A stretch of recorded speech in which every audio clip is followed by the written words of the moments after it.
వెట్రివేలు మురుగనక్క అరోహర.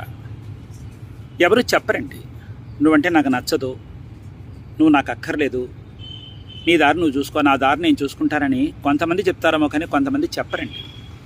వాళ్ళ ప్రవర్తనను బట్టి మనకు అర్థమైపోతుంది వీళ్ళు మనల్ని భారంగా భరిస్తున్నారా, ఆనందంగా భరిస్తున్నారా అన్న విషయం వాళ్ళ ప్రవర్తన విధానాన్ని బట్టి, వాళ్ళు మనతో మాట్లాడేటువంటి మాటను బట్టి, వాళ్ళ తీరును బట్టి మనకు అర్థమైపోతుంది.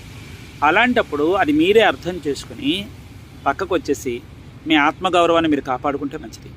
ఎవరైనా సరే మన జీవితంలోంచి వాళ్ళంతా వాళ్ళగా తప్పుకున్నారనుకోండి, వాళ్ళు కుమిలిపోవాలి.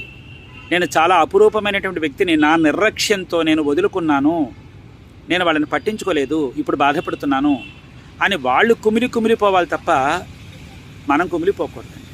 కాబట్టి ఏంటంటేను, మంచి కావాలనుకున్న వాళ్ళు ఎవరు మనతో ఉంటారు, మన నుంచి వాళ్ళకి ఏం అక్కర్లేదనుకునే వాళ్ళు మనల్ని వదిలి వెళ్ళిపోతారు. దాని గురించి మీరు బాధపడకండి.